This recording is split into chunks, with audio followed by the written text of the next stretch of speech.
কোথায় গেছিলে? তোমাকে বাড়ি থেকে বেরোতে না করেছিলাম, তুমি কাউকে না বলে বাড়ি থেকে বেরিয়ে গেছো। তুমি বুঝতে পারছো না আমরা একটা খুব সেনসিটিভ বিষয় ডিল করছি? এটা কেন বুঝতে চাইছো না?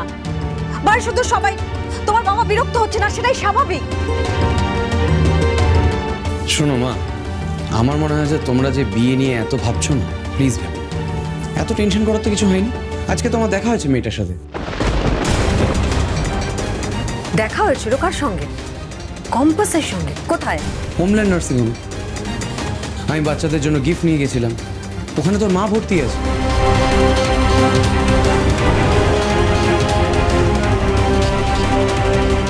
আগামী সোমবার আপনার সঙ্গে মোনা ম্যাডামের বিয়ে। আমি আপনাদের দুজনের মাঝখানে কোনোদিনই ছিলাম না, আর থাকার চেষ্টাও করব না।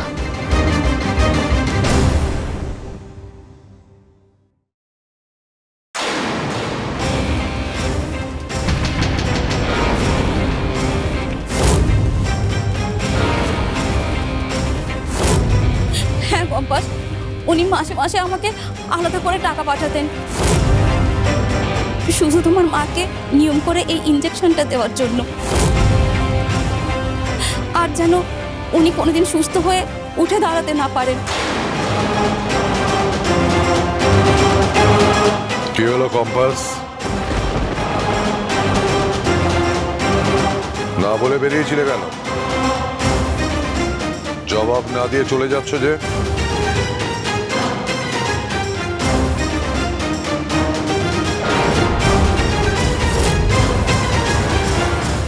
আমি জানি তুমি যখন তখন বাড়ি থেকে বেরো। আগামী সোমবার তুমি বাড়ি থেকে বেরোবে না, কথাটা মনে থাকবে। এমনকি তোমার মায়ের সঙ্গে দেখা করতে যাবে না, বাড়িতেই থাকবে। আর বিহানদের বাড়ির আশেপাশে আমি যেন তোমাকে দেখতে না পাই, কথাটা মনে থাকে যেন।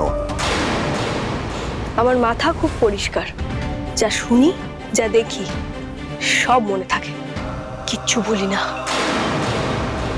আমি ঘরে আটকে থেকে মোনা ম্যাডামের হয়ে পড়াশোনা করলে তুমি নিশ্চিন্ত বলো? কারণ আমি বিগড়ে গেলে তো তোমার এই সিস্টেমের ভিতটাই নড়ে যাবে। তখন কি হবে? তোমার গুণী নাতনি আর তোমার কম্পাস, কিভাবে কথা বলছো তুমি আমার সঙ্গে? আমি শুধু ভাবছি দাদু, এই যে এত সাবধানতা শেষ পর্যন্ত যদি কাজে না দেয়, মোনা ম্যাডামকে একটা ইঞ্জিনিয়ারিং এর প্রশ্ন করলেই তো সবটা ধরা পড়ে যাবে, তাই না? এখনই এত ভয় পাচ্ছ, বিয়ে দেবে কি করে? তাছাড়া যেখানে ধরা পড়ার চান্স সব থেকে বেশি, সেখানে কেন বিয়ে দিতে চাইছো বলো তো?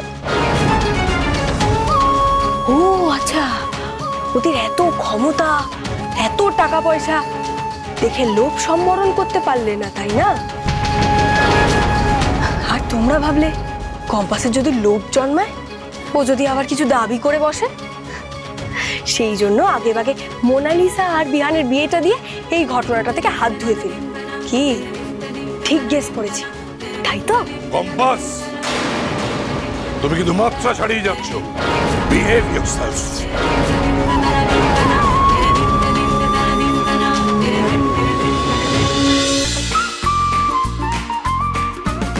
কম্পাস সোম থেকে রবি প্রতিদিন সন্ধ্যে ৬টায় স্টার জলসায় ও জিও হটস্টারে।